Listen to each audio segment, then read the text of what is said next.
Voilà, mesdames et messieurs, le plateau de la Cour commune qui s'installe ainsi avec déjà 2 invités sur 3 en plateau. J'ai avec moi monsieur Gibran Nokwan qui est styliste, modéliste et également gestionnaire ressources humaines. Je ne me trompe pas, bonjour. Bonjour. Vous regardez votre caméra. Bonjour. Vous allez bien? Bien. D'accord, bonne arrivée. Ça fait un moment que je vous ai vu ici sur plateau. Vraiment. Ce sont les occupations entre la couture et le cabinet. Bon, c'est plus le cabinet. C'est plus le cabinet que la couture. Oui. Mais avant, c'était la couture que le cabinet. Oui. Bon, ça arrive. En fait, c'est saisonnier. C'est saison par saison. Bon, de plus en plus, je me concentre en fait sur le cabinet. Le cabinet. D'accord. Parce que je suis en train de revoir un peu mon plan de développement. D'accord. C'est important pour un gestionnaire de ressources humaines qui va parler dans son micro. Devant vous, en face de vous, Claudia Ogoulaye, que je présentais comme une consultante en technique de vente et de négociation. Claudia Ogoulaye, bonjour.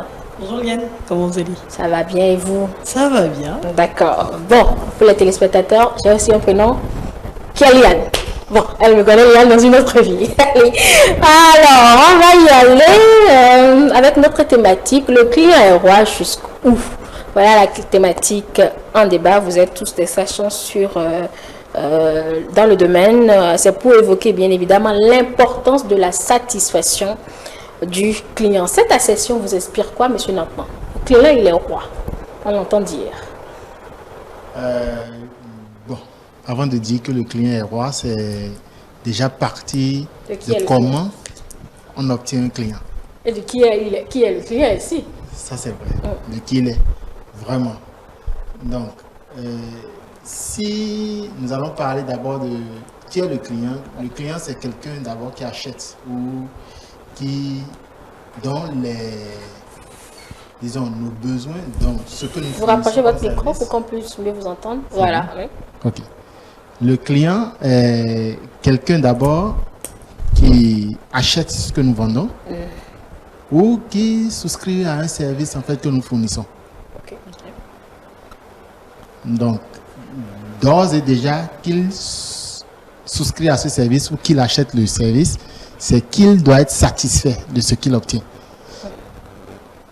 Donc, d'où part la question de la royauté là. En fait, c'est faire tout possible pour qu'il puisse acheter. Ok. Et faire tout possible pour qu'il achète, c'est le passer en fait de prospect à client. Donc, quand une entreprise sait toute l'énergie qu'elle a dépensée pour pouvoir obtenir un client, on parle de client au roi. C'est tout ce que moi je peux dire. D'accord, oui. Claudia Ogoulaye, sur les mêmes questions. Je pense que oui, pour avoir un client, toute entreprise dépense énormément d'énergie. Et cette énergie-là n'est pas quantifiée. Donc, si vous arrivez à démarcher un prospect, pour qu'il passe de l'étape prospect à client, il va falloir que vous arriviez à le satisfaire entièrement. Donc, s'il y a défaillance de satisfaction, c'est que vous n'avez pas satisfait le roi qu'il est.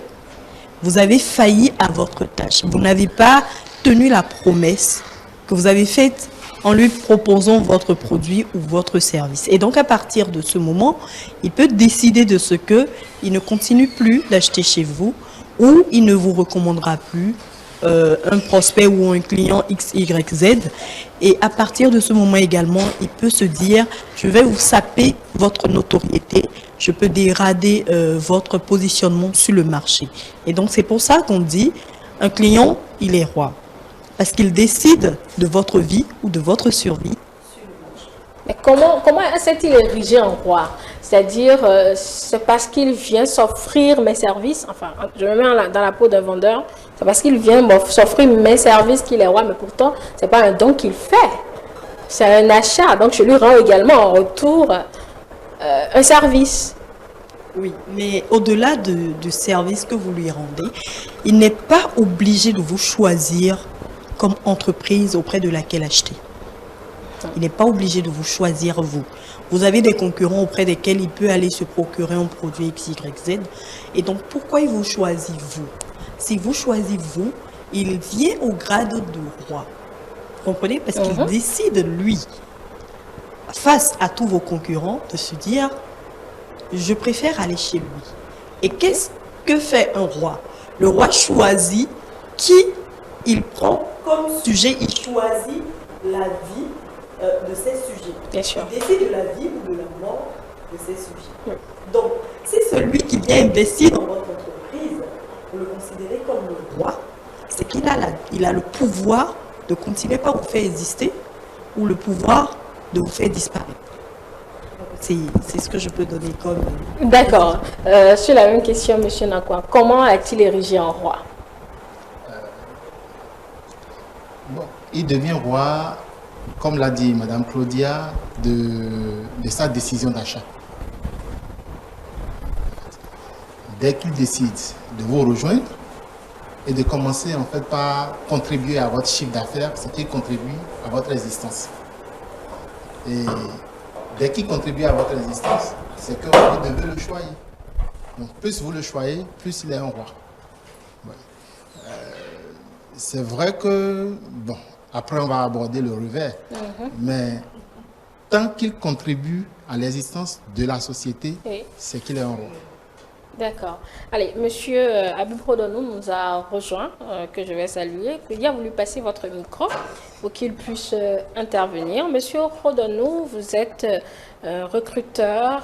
Bonjour à vous. J'espère que vous vous portez bien. Ça fait également un bail qu'on vous a vu sur ce plateau. On a démarré. Bonne arrivée. Merci de nous rejoindre.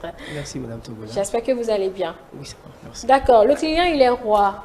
Je demandais déjà comment il s'est fait roi. D'autant plus que moi-même, je peux dire que je suis roi, puisque je lui rends un service.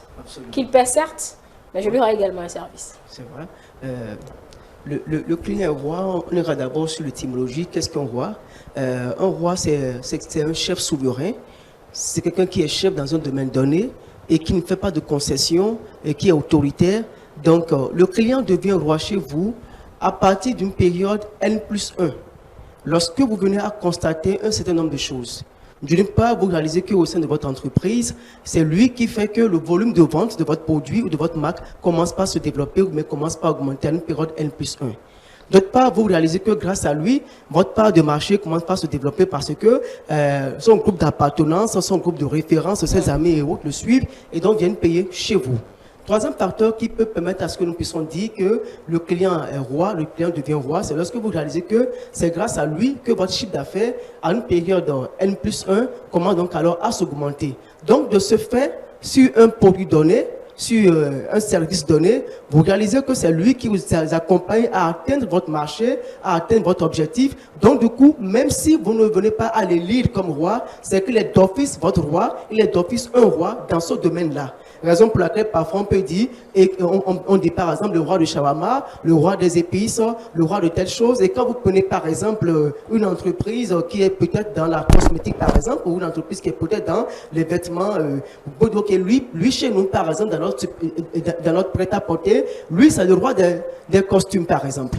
Lui c'est le roi des cravates, lui c'est le roi des chaussures, lui c'est peut-être le roi des montres, lui c'est peut-être le roi de telle chose parce qu'on réalise que c'est grâce à lui que le volume de vente en termes de cravate ou peut-être la part du marché de votre entreprise en termes peut-être de costumes a commencé par évoluer, a commencé par donc se développer. Donc c'est là en fait la conception de le client est roi. D'une part c'est ça. D'autre part, on dit que d'autre part le client est roi parce qu'on se dit il est au cœur de l'activité principale de votre entreprise. Ça veut dire que même si ne vous aidez pas à développer votre part de marché, même s'il ne faisait pas avec vous de grands chiffres d'affaires, même s'il ne payait pas avec vous comme d'autres venaient payer, vous savez quand même qu'il est au cœur de votre vie, il est au cœur de l'activité commerciale. Donc, sans lui, il y a des choses que vous ne pouvez pas faire.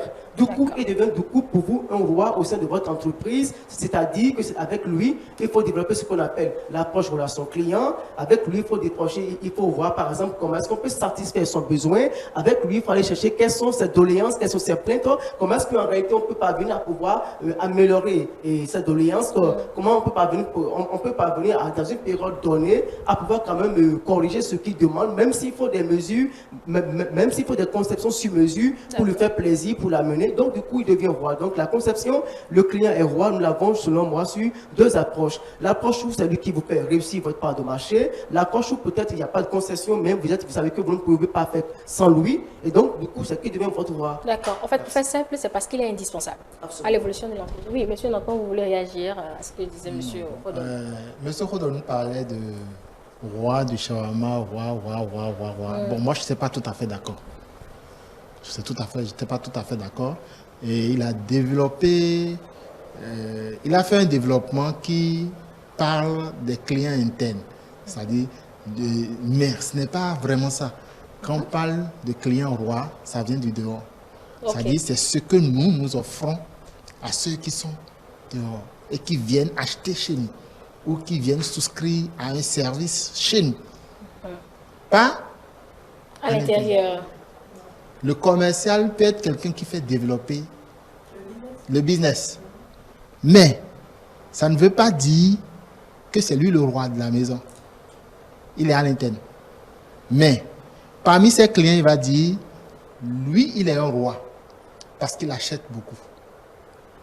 Je pense peut-être que oui, allez-y. Je pense peut-être qu'on ne se comprend peut-être pas bon, bien. on va le faire, court, mais quand même, à la fin, on doit pouvoir se comprendre. On va le faire court, mais on se comprend. On se comprend bien. Selon moi, en fait, on ne parle pas du commercial qui est roi, mais on parle plutôt, moi, je parle du client qui est roi. Oui, mais vous avez donné l'exemple de roi de shawarma, roi de des cravates, etc. Oui, en fait, est-ce qu'il y a un rapport, en fait, c'est ça, lui, sa préoccupation? Oui, il y a un rapport. Imaginez, par exemple, que vous avez par exemple, un prêt-à-porter. D'accord? Et dans le rayon des prêt-à-porter, vous prenez le portefeuille client de ceux qui consomment les prêt-à-porter chez vous, de ceux qui consomment uniquement les cravates chez vous. D'accord? Et à la fin de l'année, vous réalisez que M. X, c'est grâce à M. X, c'est-à-dire votre client X, d'accord? Il vous a aidé, par exemple, à faire 3 millions de chiffre d'affaires sur les cravates. D'accord? Donc, il a les 80% en fait du chiffre d'affaires. Donc, d'office, c'est qui? Il est un roi. Oui, il n'est pas le roi des cravates. Dans votre entreprise, à ce moment-là, il est le roi des cravates dans votre entreprise, en ce moment-là, parce que vous l'avez amené dans votre entreprise. En fait, ça, c'est dans la politique. Oui, en fait, dans une certaine mesure, dans ce sens, il y a sa royauté. Mais bon, là, nous parlons effectivement de ce que M. Nangban dit, de l'externe, le client externe qui... Voilà, en fait. Vous parlez du client à l'externe. Tout client est roi. Tout client, ok, d'accord. Tout client est roi, certes. Mais à un moment donné, quand il va arriver pour vous de vouloir décorer un client, récompenser un client que vous voulez que vous ne vouliez pas, c'est que celui qui vous aide à faire le plus de chiffre d'affaires, forcément, il a une place meilleure, n'est-ce pas? Oui. Et Là, on va revenir sur cet aspect. On va revenir sur cet aspect. Oui, vous passez votre micro à Claudia. D'accord. Vous passez votre micro à Claudia qui va répondre maintenant à cette question.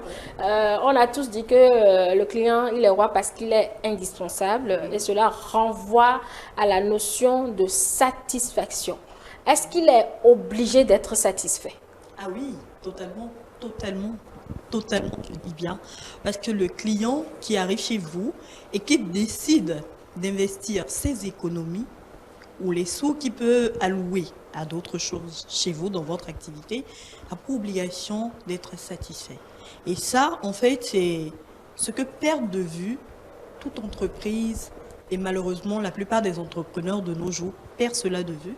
Ils se disent, bon, du moment où il a payé une fois, même s'il n'est pas satisfait, on n'accorde pas du crédit au relationnel ou au SAV. Ce qui fait que tu as un client aujourd'hui, mais tu oublies que ce seul client, si tu le traites bien, s'il est satisfait, que ton SAV est vraiment de qualité, il peut te ramener après-vente. Donc, il pourra te ramener 10 autres clients. D'accord? S'il ne te ramène pas 10 autres clients, il pourra te faire tout au moins 3 autres recommandations. Et puisque lui, il est satisfait, tu fais moins de travail. Vous voyez? Ce n'est plus à vous d'aller démarcher son réseau à lui, mais lui, il a déjà fait le travail en amont pour que vous arrivez juste à appuyer ou certifier ce qu'il a dit et que vous signez des deals. Vous voyez? À partir de ce moment-là, vous avez obligation de satisfaire même le plus petit client. Donc, celui qui vient investir, ne serait-ce que 1000 francs dans votre entreprise, si vous le prenez comme roi, c'est que vous le satisfaites, vous arrivez à le satisfaire de bout en bout. Parce que 1 centime a de la valeur. Un franc CFA dans votre business a une grande valeur et celui qui l'apporte doit avoir pour son compte. Oui, je demandais les obligations du vendeur vis-à-vis du client qui est roi. Bon. Dans les règles générales, on dit on doit satisfaire le client. Oui. Mais Quel est le contenu de cette satisfaction du client? Ça doit être lourd quand même. le degré de satisfaction, pour ma part, sur 100% doit avoisiner au moins les 80%. Parce qu'il n'y a pas d'homme satisfait à 100%. C'est vrai, nous avons un besoin. Nous allons chercher ce qui comble ce besoin. Donc, quand nous avons le besoin, nous sommes des prospects. On nous amène quelque chose qui comble ce besoin.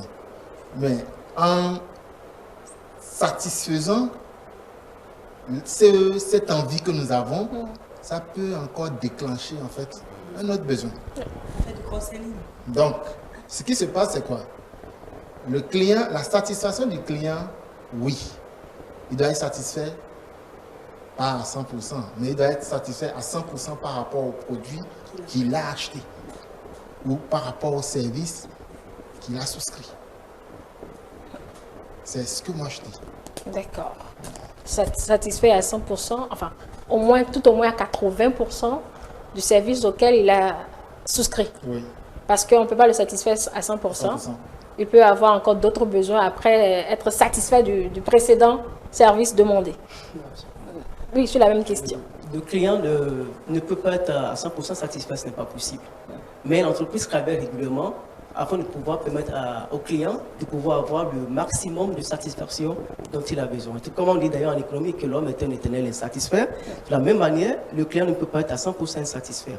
Raison pour laquelle d'ailleurs dans les entreprises, on met en place ce qu'on appelle le service relation client, qui permet quand même chaque fois de pouvoir connaître quand même le degré de satisfaction de la clientèle, quelles sont les choses qu'il faut améliorer pour que le client puisse se sentir à l'aise et pour que le client se sente davantage satisfait.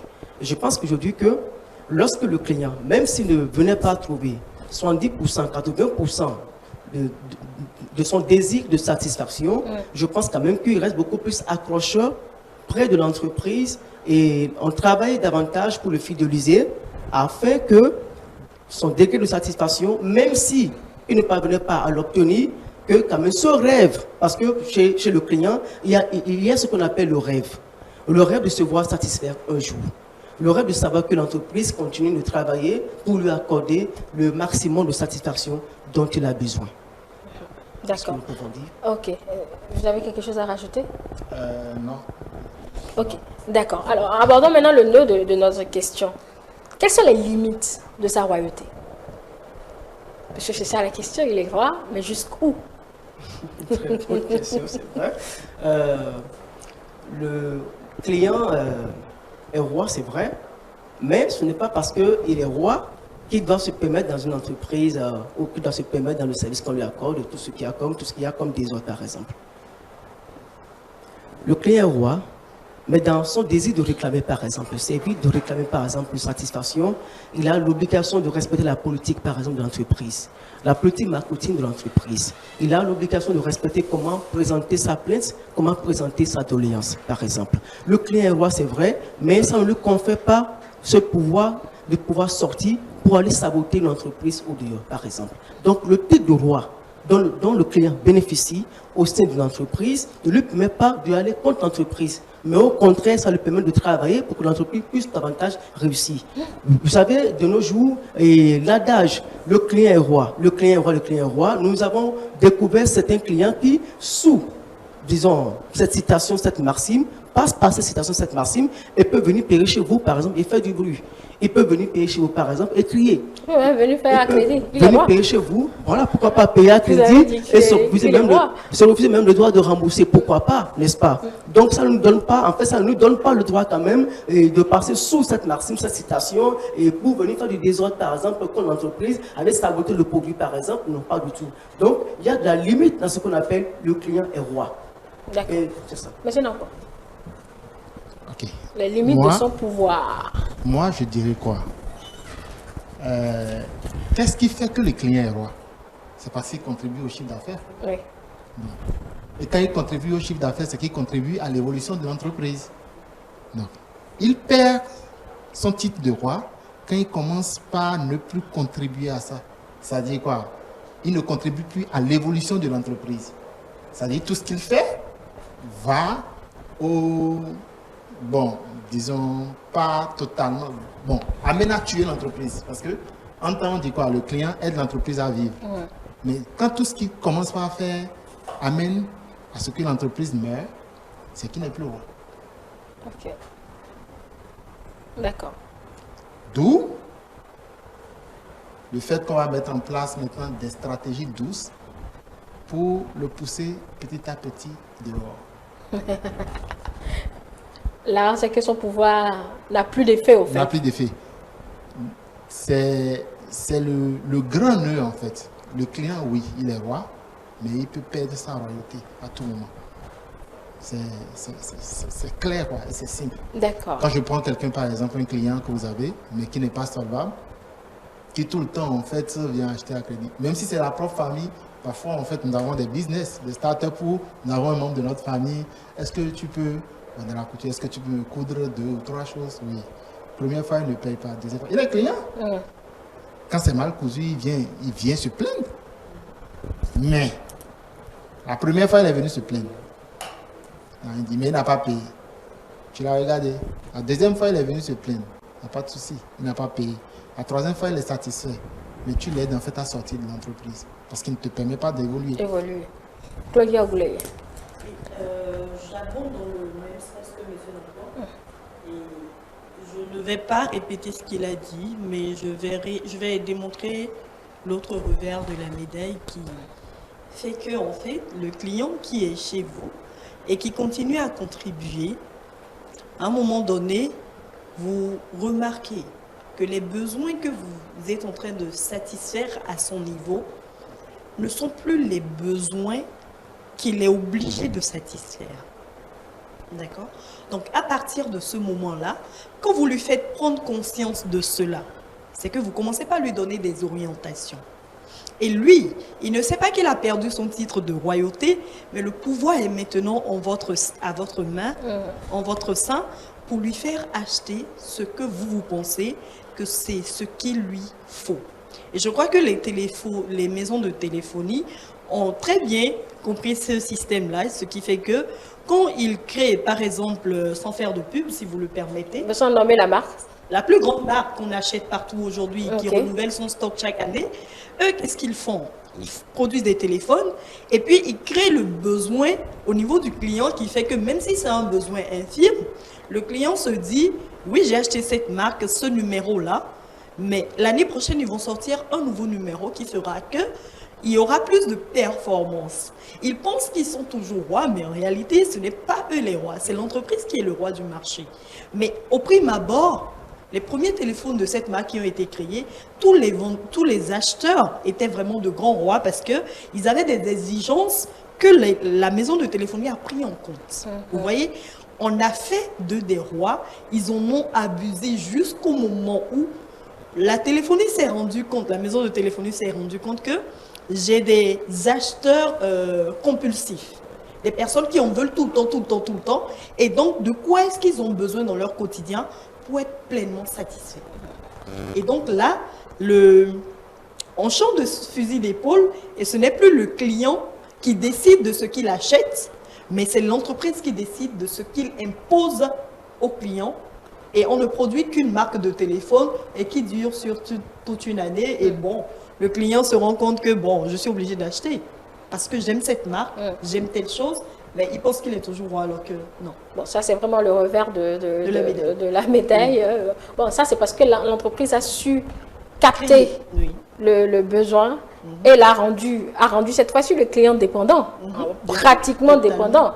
Parce que celui qui sera à la recherche permanente de nouveau se fera dans l'obligation de se l'offrir.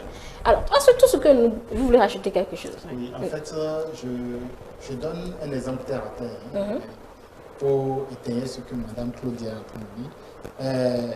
Je prends l'exemple d'un esclave et d'un maître. L'esclave est là, tout dévoué au maître. Oui. Quand il veut n'importe quoi, l'esclave le fait. Mais le jour où en fait l'esclave tombe malade et que le maître n'a pas la capacité de s'offrir un autre esclave, vous allez voir, si c'était l'esclave en fait, même c'est l'exemple simple là, c'est Les domestiques. les domestiques. Oui. Le jouet disparaît là. Tu es Tu mort. rentres là, mais la maison qui était propre et tout ça, toi-même tu as des problèmes. Tu as des difficultés à voir que, mais je suis venu chez telle personne, c'est clean, c'est nickel, c'est beau, mais paf, où est ta domestique? Elle est partie. Mais tout est devenu sale. La poussière s'installe, tout s'installe. Mais qui est le roi? Ce n'est pas l'esclave. Et ce n'est pas le Ce n'est maître, pas le maître. mais c'est l'esclave. Donc, c'est cette logique qui a même gouverné certains empires, même l'Égypte antique, qui a carrément disparu à un moment donné. C'était les esclaves en fait qui faisaient la science. C'était les esclaves qui étaient les maîtres penseurs, c'était eux qu'on utilisait en fait pour pouvoir tourner les roues. Et eux, ils ont appris petit à petit les mécanismes. Mais quand ils ont disparu, Oui. l'Égypte s'est effondrée. Donc, quand on parle de client roi, c'est exactement la même chose. Quand il vient, nouvellement, il est un roi. Tu fais tout pour satisfaire ses besoins, mais quand il devient dépendant de toi, il n'est plus un roi. D'accord. Enfin, c'est le revers, comme on le disait. Le client, il est roi, et le revers, c'est qu'il est roi jusqu'au moment où sa dépendance devient maladive et puis son employé devient son roi, en réalité. D'où la psychologie du consommateur. Effectivement, de la psychologie. Mais est-ce que tout ce que nous disons là concerne nos petites entreprises de quartier? Parce que le client est roi, il se permet de venir à minuit taper pour payer 25 francs de produits. C'est vrai, la législation en vigueur nous impose à sévir celui qui vient s'offrir quelque chose tant qu'on en est détenteur. Mais est-ce que sa royauté va jusqu'à l'impertinence? Parce que ça, c'est pratiquement de l'impertinence. Vous allez passer le micro à M. Kodonou qui va répondre à la question. Oui, en fait, avant tout cela, il faut dire que ça dépend d'abord de l'éducation que vous offrez à votre client. Parce que le client que vous avez, forcément, est en principe habitué à vos heures d'ouverture. Il est habitué à vos heures de fermeture. Oui. Et dès lors que cette éducation rentre dans le comportement d'achat de votre consommateur et qu'un jour vous venez à découvrir qu'il vient à une heure auquel il n'avait pas l'habitude d'acheter, là vous comprenez que c'est certainement une question d'urgence qui vient se présenter. Et je ne crois pas que cette question d'urgence-là puisse se présenter 4 fois, 5 fois, 8 fois, 1000 fois dans la même période. Parce que même si cette question d'urgence venait à se présenter... Il y a des gens qui sont spécialistes en ça. Hein. Mais quand Ils ça ne vient... viennent acheter que la nuit, quand vous avez fermé. Bien sûr, Bon, il y en a... peut-être parce que c'est l'heure à laquelle le patron de la maison ou bien le père rentre à la maison pour pouvoir... Et quand ça vient se présenter comme ça, même quand vous le servez, vous le vendez, vous le rappelez en même temps. Vous savez, ce n'est pas l'heure à laquelle en principe nous vendions, mais c'est pour vous venir en aide que nous vous vendions, n'oubliant quand même pas que vous aussi, vous êtes en train de faire du bénéfice. Certes, on ne peut pas se faire du bénéfice et augmenter son chiffre d'affaires, toujours en allant compte sa politique de vente au sein de son entreprise. Alors donc, c'est pour dire que lorsque ce genre de situation viennent, il y a une manière de le prendre. Parce que si vous n'avez pas cette flexibilité, cette manière de le prendre, il y a la concurrence qui est à côté et la concurrence qui va aider. Parce que la concurrence aussi, elle est en même temps prête aussi à vous détrôner la vedette. Elle est prête aussi en même temps à vous ravaler en principe la vedette. Donc il y a une manière d'aborder ce client, il y a une manière de lui parler, il y a une manière de l'éduquer, voilà, pour l'amener à comprendre afin que de pareilles choses ne puissent plus se répéter. Que ce soit une grande entreprise, que ce soit une entreprise moyenne, que ce soit une petite entreprise, je pense que ces genres de cas se répètent partout et ces genres de clients sont partout. Peu importe la taille de l'entreprise, on aura forcément rencontré ce genre de clients. Mais ça, il va de comment est-ce que nous les éduquons, comment est-ce qu'on leur fait des rappels. Mais certes, il y a toujours des brebis galeuses, parce qu'il va exister certainement des clients à qui vous allez faire 1000 fois les mêmes reproches, mais qui vont venir 1000 fois encore vous perturber, 1000 fois encore vous déranger. Et dans ce cas, il y a une manière de traiter ces gens de clients pour sauvegarder votre image d'une part aussi, maintenir votre part de marché, mais aussi pour essayer de le conserver le temps que vous pouvez. Et quand vous arrivez que vous comprenez que tout ce que vous faites ne vous permet pas de le conserver comme client, vous trouvez certainement des moyens, la politique qu'il faut pour le pousser dehors, mais avec beaucoup de souplesse, avec beaucoup de douceur, à cause de votre image institutionnelle. D'accord. Je demandais, Claudia, les limites du tolérable d'un client, parce que les clients, parfois, il est satisfait, mais puisqu'il veut vraiment vous importuner, ben, il revient incessamment estimant que le produit ne marche pas. Ou bien, il y a une politique dans les pays développés où vous achetez le produit avec l'étiquette, mais si vous n'êtes pas satisfait, vous ramenez. Pourtant, vous l'avez déjà porté. Vous êtes bien satisfait, mais parce que vous voulez, bon, entre griffettes plus ou moins malhonnêtes, vous ramenez le produit prétextant que vous n'êtes pas satisfait parce que vous êtes un roi. Les limites du tolérable. Alors, ça dépend de chacun, de chaque entreprise. D'accord? Si vous admettez que vos clients sont des rois, c'est que le roi peut te réveiller à 1h, 2h, 3h, 4h, 5h. Et en plus, aujourd'hui, nous sommes dans un monde qui est ouvert, totalement ouvert.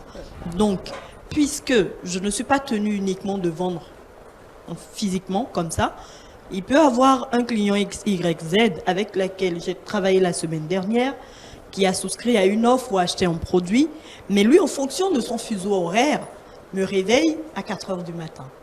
Moi, ça m'est arrivé aujourd'hui, je ne savais pas que chez le client, il était 4 heures, parce qu'il est ici, il était 10 heures.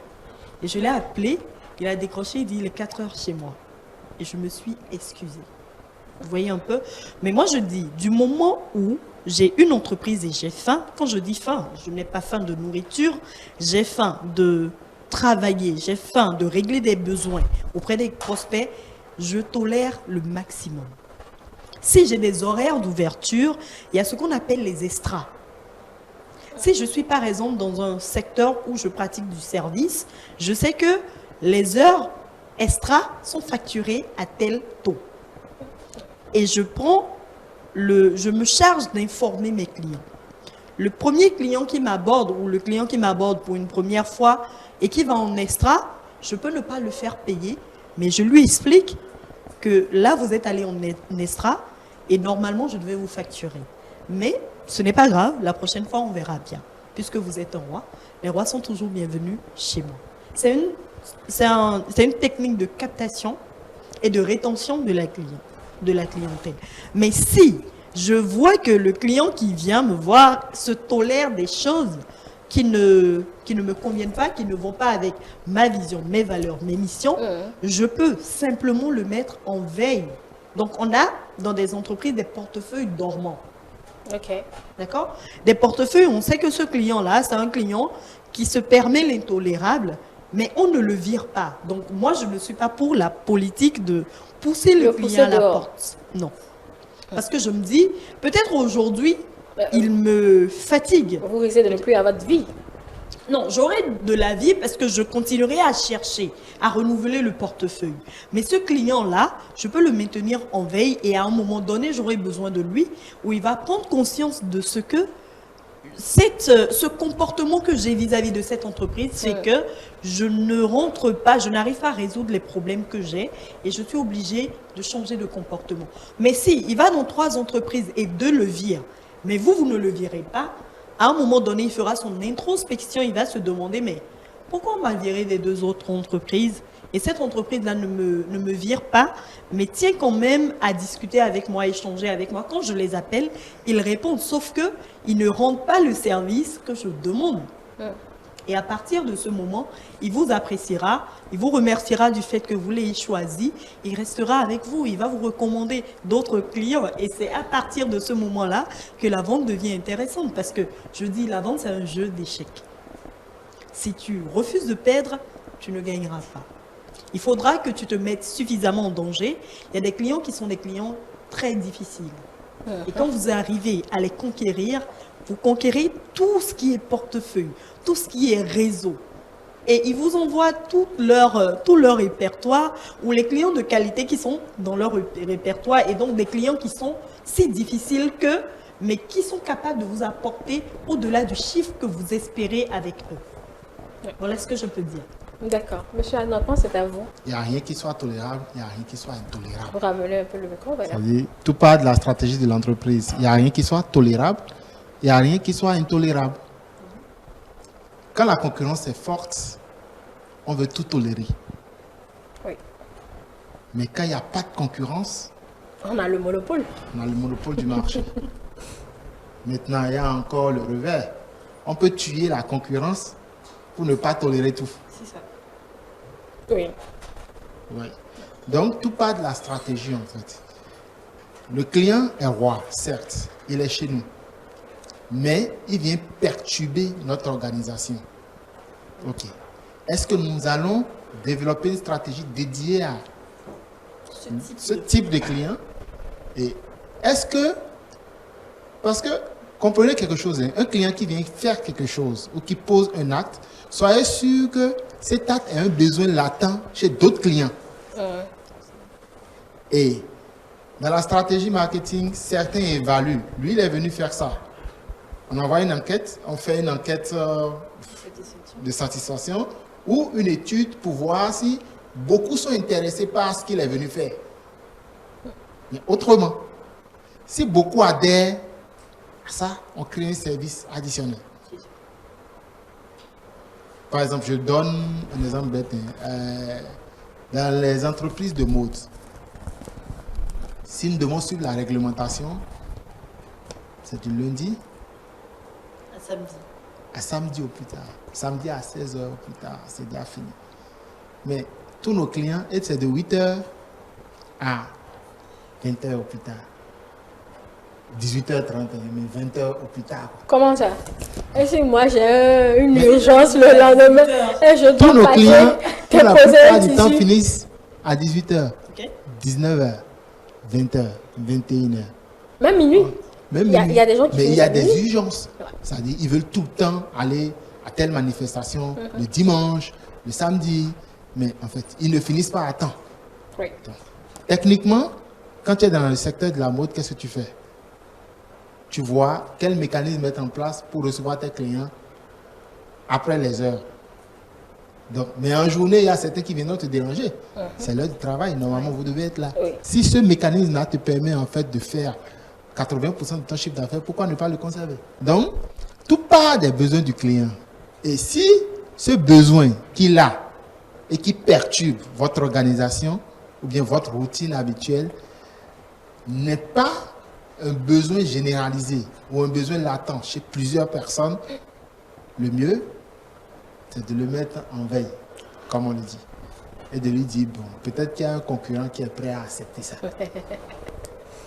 Mais, si ce besoin, après étude de marché, devient un besoin latent, le mieux, c'est de créer le service. Pour le satisfaire. Donc, il garde toujours sa royauté. Oui, plus ou moins. Si tu le Oui. permets, pour renchérir ce que vous dites, si ce besoin est satisfait ailleurs, par exemple, pas sur ce territoire, mais peut-être que le client qui est en face de vous n'est pas de la même nationalité que vous. Il ne connaît pas les réalités d'ici.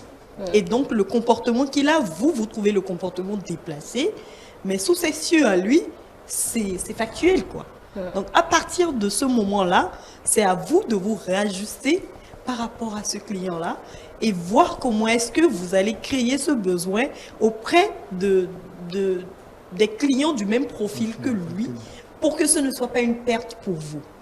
D'accord. Ah, voilà. En fait, c'est essayer de s'adapter en réalité Forcément, oui. aux besoins du portefeuille client. Alors, est-ce que vous nous racontez chacun des anecdotes sur la mésaventure avec vos clients? Parce que vous avez chacun des aventures. Le client, il est roi. Bon, il vous laisse la même, monsieur Nakpan. Vous en avez connu? Oui, bon. Surtout avec vous. Bon, je ne veux pas dire artisan. Surtout avec vous. Vous savez, peut-être dans le monde de la mode, nous rencontrons tous les types de clients. Nous avons les clients les plus compliqués. Moi, j'ai vu des clients en fait qui,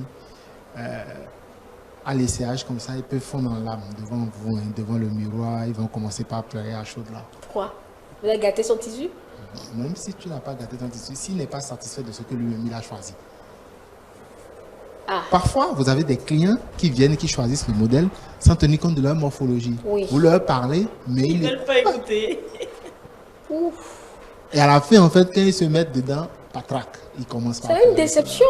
C'est la C'est déception. une grosse déception. Mais c'est le choix qu'il faut Enfin, assumer, passer en avant fait. de cours, une tenue, on se fait déjà beaucoup d'idées dans la tête. Comment ça va m'aller? Je serai telle comme ça dans la tenue. Mais voilà. J'ai déchanté très vite quand... on déchante très vite quand on n'a pas ce qu'on veut. C'est compréhensible. Donc, pour un client pareil, tu es obligé de te plier en quatre. Parfois même aller acheter le tissu à l'événement dans le pot. Coudre une autre tenue. Si tu sais que c'est quelqu'un qui fait 80% en fait de ton chiffre d'affaires. Ah, mais Et si c'est la première fois en fait et tu sais qu'il y a un potentiel à développer derrière, tu te dis oui, je fais ce sacrifice-là. Je vais essayer que la prochaine fois quand tu viens, je vais te choisir tel modèle. Et désormais, il vous fait confiance. Et désormais, il te fait confiance. Donc, c'est arriver à convaincre le client à se sentir chez lui quand il est chez vous. donc voyez? pour le rendre roi, vous perdez. En fait, parfois, Oui. il vous arrive de Beaucoup perdre, d'entreprises de perdent. connaître des pertes. Beaucoup d'entreprises perdent. Même dans le domaine de la formation, par exemple, vous perdez. Vous l'appelez, il vous appelle d'abord, vous l'appelez, vous commencez par le démarcher, il n'y a pas de souci. Mais pour le convaincre, en fait, il trouve que vous êtes nul sur le marché. Qu'il y a tel expert qui vient de la France, qui vient faire la formation. Tu es obligé de te dire, ok, bon, je sacrifie ma journée, je te donne la formation. Gratuitement. Et si tu es satisfait, on signe tu le veux partenaire. plus. Et tu veux plus maintenant, On signe. on signe. Et je me plie en quatre pour te satisfaire. Mais quand je finis de te satisfaire, sois sûr que tu vas payer le double. Ah non, on ne peut pas payer le double, on s'est Non, mais entendu tu sur ne un temps. Ah, Tu mais ne ça c'est sauras vrai. Parce que à chaque fois, je vais te donner un petit module. Tu Voilà. as dit oui, ah mais C'est c'est intéressant. intéressant. Ouais. Je On prends t'ouvre un peu, quoi. avec 25% de l'autre, quoi. Et je commence 4 fois, j'ai déjà pris les 100% de l'autre. C'est vrai. C'est ça. Donc, moi je dis, il n'y a pas de mésaventure avec un client, il n'y a que des expériences. Et ces expériences sont toujours intéressantes. Il suffit juste de savoir quelle est notre limite et qu'est-ce que nous avons à gagner derrière. C'est tout. D'accord, oui, Claudia. Mes aventures, enfin, ouais, mes aventures. C'est tous les elle jours, dire. hein. C'est tous Ah, les à ce jours. point. Ah oui, oui, oui, oui. Moi, je suis dans le domaine du service, donc la formation des commerciaux. Je profite pour corriger la présentation de Ah, tout à l'heure. d'accord, ok. Donc, je suis coach de vendeurs et de commerciaux. Il y a Ok. une différence. D'accord. D'accord. Donc, je vais vous raconter l'anecdote la plus... Bon, c'était à mes débuts. Elle était très fâcheuse. J'ai rencontré un client à qui j'ai proposé de la formation. Il faut dire que je l'ai démarché pendant environ 9 mois. C'était un client très, très difficile. Et puis, quand il a acheté, au lieu de suivre la formation, monsieur était trop occupé.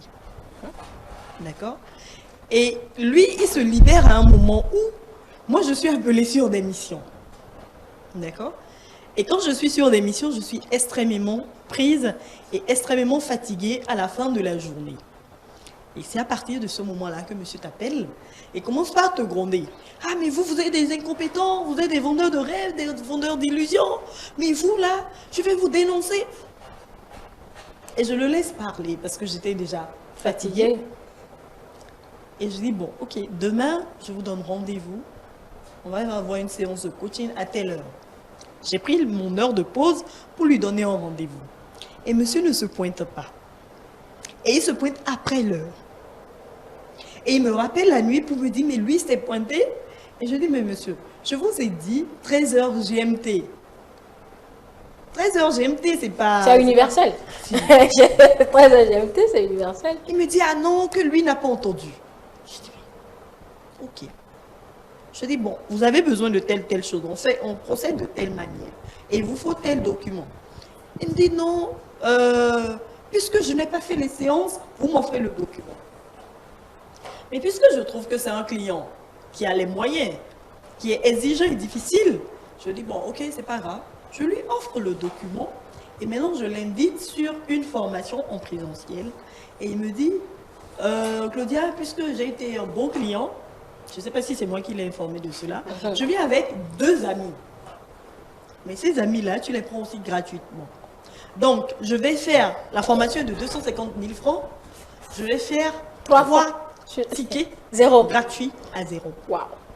Et ça fait qu'après, on n'a plus continué notre relationnel, quoique je l'appelle pour lui dire bonjour, comment vous allez et tout. Et la dernière fois, il m'écrit, il me dit, ben, vous ne demandez plus d'après les gens. Il dit, oh, je suis un peu occupé. Il dit, non, vous êtes déjà riche, vous n'avez plus besoin de nous. Donc c'est pour dire quoi? Il m'a fâché à plusieurs reprises. Mais je me suis dit, c'est pas la peine de rentrer dans des bassesses avec lui, de descendre à son niveau et de commencer par tirailler, parce que certains le feraient. Ah mais non, quand on vous appelez, nous on n'est pas disponible, quand on vous appelle ou on vous donne rendez-vous, vous ne vous pointez pas et puis c'est à couteau tiré. Il faut juste prendre de la hauteur, se dire, bon, voilà le profil de client que j'ai en face de moi. Et c'est tous les jours, hein. Pour moi, c'est tous les jours. Ah. C'est tous les jours. Vous allez esquinter, hein? Non, je n'esquinte pas. Ça me challenge sur mon degré de patience. Vous me connaissez? Bah, si. J'étais une personne très chaude, mais aujourd'hui, peu importe le degré de colère que vous mettez sur moi, je vous regarde, je vous souris. D'accord. Et ça, c'est grâce aux clients difficiles que j'ai eu à rencontrer sur mon chemin. Et donc, je profite pour le dire merci. D'accord. Monsieur Rolon, nous c'est enfin à vous. Oui, on dirait qu'il n'y a pas de mauvais clients, il n'y a pas de bons clients. Les clients Il n'y a sont, que des clients. il n'y a que des clients. Les clients sont et les clients demeurent ce qu'ils sont. Nous apprenons davantage avec les clients à mieux construire notre entreprise parce que quoi qu'on veuille, c'est que le client est toujours au cœur de l'activité commerciale de l'entreprise. Vous commencez avec 2 clients, 3 clients et c'est au fur et à mesure avec les caprices, avec le bonheur, avec les bons côtés, les mauvais côtés de chaque client que vous finissez par connaître réellement comment s'adapter à un client, comment étudier un client et comment peut-être, pourquoi pas, savoir comment faire face au client lorsque viennent des objections ou des moments de malcompréhension. S'il y a quelque chose que moi je pourrais peut-être appeler mes aventures ou peut-être quelque chose qui n'a peut-être pas marché, je me souviens sur les débuts au cabinet, nous avons eu un client qui n'est pas des moindres et qui nous a consulté d'abord. Et après, nous avons demandé un service pour la visibilité de sa marque. Voilà. Et nous avons proposé des mesures smart, mais beaucoup plus thérapeutiques, des choses très faciles. Un visuel, parce que l'autre visuel ne marchait pas, vous faites un bon visuel, mais on vous interdit de créer un site internet. Un visuel, un spot publicitaire, que ce soit un spot publicitaire audio, et en même temps un spot publicitaire vidéo. Et après cela, maintenant, tout ce qu'il faut sur les réseaux sociaux. Quand cela va commencer par prendre maintenant et que vous sentez réellement l'importance d'avoir un site internet, alors on peut maintenant aller vers la création de site internet. Donc du coup, on a fait la facture, on a commencé avec lui. Et qu'est-ce qui s'est passé? Un concurrent a fini par l'accrocher. Il lui a dit, il est important que tu puisses avoir aujourd'hui un site internet, ce qui n'était pas utile. Il n'a pas suivi le conseil et il est passé derrière, malcompréhension sur malcompréhension, il s'est confié au concurrent. Et il est parti créer un site internet. 3 mois, 4 mois, 5 mois, on reçoit un mail qui vient de sa part, qui dit, mais écoutez, j'ai un site internet, mais les gens ne vont pas sur mon site n'a pas de contenu, il n'y a rien sur le site. Je dis d'accord. Est-ce que vous pouvez passer au cabinet pour que nous puissions vous réexpliquer encore l'importance d'un site internet, à quel moment donné une entreprise peut créer un site internet? Il est passé au cabinet, on lui a expliqué, on lui a dit comment est-ce qu'il faut faire, mais on ne l'a pas conseillé de supprimer le site internet ou de ne plus aller sur le site internet. Pour l'accrocher, qu'est-ce qu'on a fait? Gratuitement, on l'a aidé à faire ce qu'on appelle la création de contenu sur le site, la création des visuels sur le site. Et comment est-ce qu'il peut permettre à ce que déjà un client puisse demander un devis et si possible payer directement à travers son site internet. Aujourd'hui, ce client, en fait, il a réintégré notre portefeuille client. Aujourd'hui, je pense qu'il fait partie des meilleurs clients que nous avons au cabinet. C'est pour dire que c'est vraiment parfois difficile d'avoir de la tolérance ou parfois d'être tempérant devant un certain nombre de clients face à certaines situations. Mais l'obligation nous impose de savoir comment nous tenir avec eux en n'oubliant pas qu'ils sont au cœur de notre activité, ils sont au cœur de notre vie. Le client que nous appelons client mauvais aujourd'hui, demain peut devenir pour nous le meilleur client. Demain, il peut être pour nous le client qui peut nous permettre de faire le maximum de chiffre d'affaires que jamais on n'aurait cru. De la même manière, le client que nous pensons être bon aujourd'hui, si on ne sait pas faire, quel qu'en soit ce qu'on met en place comme approche relation client, ci et ça, il peut être le client qui sera facilement débauché, pourquoi pas par le concurrent, et qui pourra peut-être encore se tourner contre vous pour aller vers la concurrence. Donc, nous devons savoir raison garder, beaucoup de patience, beaucoup de tolérance. Et je pense qu'on va mieux garder nos clients, on gardera bien la relation clientèle et l'entreprise va continuer à marcher. Voilà. D'accord. Merci à chacun de vous. On va conclure sur l'essentiel à retenir sur notre thématique. Monsieur Nathan, je vous laisse le temps de conclure, en résumé quelque peu tout ce que vous avez dit depuis le début de ces échanges. Le client est roi jusqu'où? C'est la question. Vous avez Pour moi, le client est roi. les rois jusqu'à la limite où ils portent atteinte à l'existence de l'entreprise. Donc, c'est tout ce que moi je peux dire pour conclure. D'accord. Claudia, le client, il est roi. Là, on l'a démontré comment il est roi. Alors, Le client est roi et continuera d'être roi s'il continue d'apporter du chiffre à votre entreprise. Qu'il continue d'apporter de l'eau à votre moulin, il demeure roi. Peu importe ses comportements, peu importe ses écarts, parce que sans lui, vous n'existerez pas. est-ce que ce sont les plus anciens qui sont plus exigeants, qui vous font plus de misère? Ou bien même les nouveaux vous font aussi des misères? Non, les anciens sont capricieux, Ok. mais les nouveaux nous font de la misère. Les anciens sont capricieux parce qu'ils savent que bon, ils vous ont déjà adopté, ils sont avec vous. Ils font partie de l'aventure depuis bien longtemps. Mais les nouveaux, ils sont craintifs, ils sont méfiants. Et donc, ils vous causent beaucoup de problèmes. Et donc, vous réglez les problèmes en leur offrant des services ajoutés. Toujours pour les amener à demeurer fidèles à vous. D'accord. Merci beaucoup. Merci, Yann. Monsieur Rodon. Oui, je finis, je conclue pour dire que le client est roi et le client demeure davantage roi. Simplement, nous conseillons au chef marketing, au responsable marketing des entreprises, directeurs commerciaux de chaque entreprise, de continuer à mettre en place ce qu'il faut comme politique afin de mieux outiller la clientèle, pourquoi pas mieux la sensibiliser, et mieux l'éduquer pour que ce client continue d'être avec nous et mieux mettre en place une politique de fidélisation de la clientèle. Nous aimons les clients et nous sommes prêts à continuer avec eux. D'accord. Si vous en avez un comme moi, je vous confie que je suis très difficile comme cliente. Super, super, super difficile. Je ne vous fais pas dire. Moi, je fais misère et caprice à la fois, en fait. Vu que j'ai... ah ben non. Vu que j'ai satisfaction. Déjà, sur la perruque que je porte aujourd'hui, ça, c'est peut-être le témoignage à ma coiffeuse. Je ne voulais pas du tout la perruque. Non, en fait, c'était pas ça dans ma tête, mais elle voulait vendre coûte que coûte. J'ai dit, bon, tu veux vendre à quel prix? Elle a dit le prix. J'ai dit, jamais, ça ne coûte pas ce prix-là.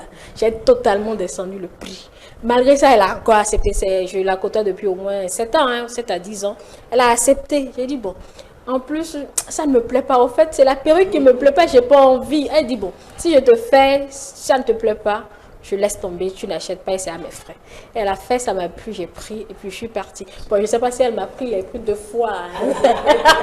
Je ne sais pas, elle m'a pris le double prix, je ne sais pas, mais franchement, non, je l'ai fait en griffe chier le jour-là pour prendre la perruque. Je ne voulais pas ça, mais elle a réalisé. Bon.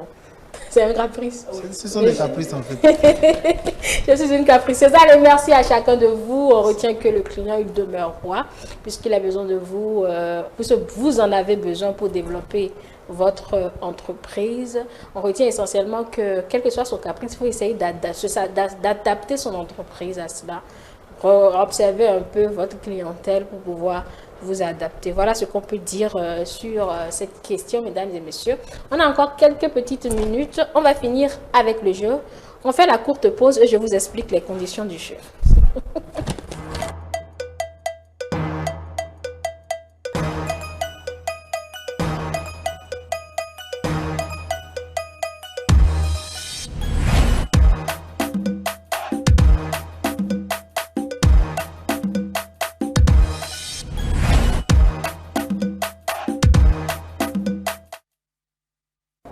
Voilà, nous sommes de retour. Alors, le jeu, il est très simple. Je vous donne parfois le mâle et la femelle et vous me donnez le nom de l'enfant. Parfois, je donne juste comment on nomme le petit. Vous voyez?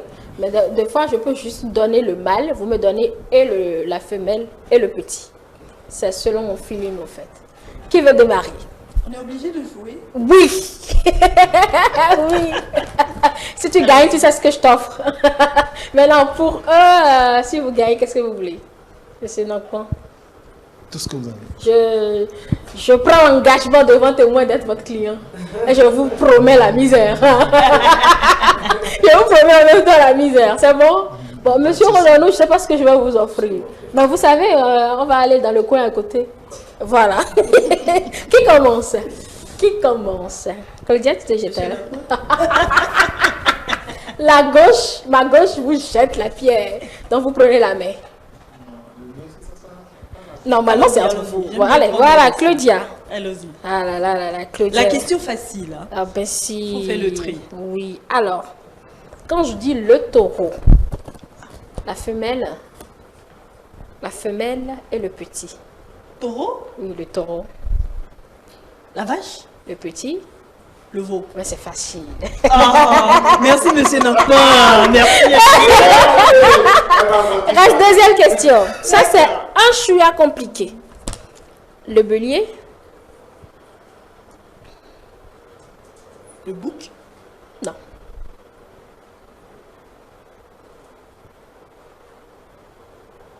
Le bélier, Les musulmans. le mouton. ben non, je cherche la La femelle. chèvre. Non. J'ai dit le bélier. Mais je ne connais pas. Monsieur Rodon. Monsieur Nampin. Monsieur l'enfant. Le bélier. La femelle. Oui, Mais la c'est femelle. bélier, non? Non. Le bélier, la femelle. Non. C'est le bouc qui est chèvre. Maintenant, le bélier. La femelle, c'est la brebis. La brebis. La brebis. Oui, la brebis a une femelle. Ah Oui, bon? oui, La brebis a une la brebis, femelle. oui, oui. Non? Si, la brebis a une femelle. Et l'enfant? Et C'est l'enfant? l'agneau. Ah, l'agneau, oui, oui, l'agneau innocent, la brebis. C'est vrai. l'agneau. D'accord. Quand on lit la Bible, Donc, le bélier, la brebis, l'agneau. L'agneau. Le taureau, la vache, le veau. Le bouc, la chèvre et bien évidemment le chevreau. le chevreau. Donc, monsieur Rodonou a donné sa langue au chat. Bon, il n'y a que des questions faciles maintenant. Allons-y. Bon, qu'est-ce que je vais dire? Bah, le canard, monsieur Rodonou, ça là, c'est facile. Hein. Le canard, la canne et le caneton. Voilà, c'est plus simple. C'était les questions les plus faciles, les plus difficiles qui ont été posées en premier. Personne n'a gagné. Puisque vous ne voyez pas. Ben, sur deux, elle a dit un. Elle a Mais dit tu n'as un. pas dit le nombre qu'on devait gagner. C'est pas faux.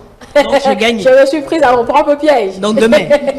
Donc demain. Bon, d'accord. C'est vendu. Allez, merci beaucoup à chacun de vous. Merci aux téléspectateurs qui nous ont suivis sur la commune qui est terminée. Je vais vous laisser rentrer. Merci beaucoup. Moi, je vais retrouver mon équipe pour qu'on puisse débriefer et rendre l'antenne. À tout à l'heure. À tout à l'heure.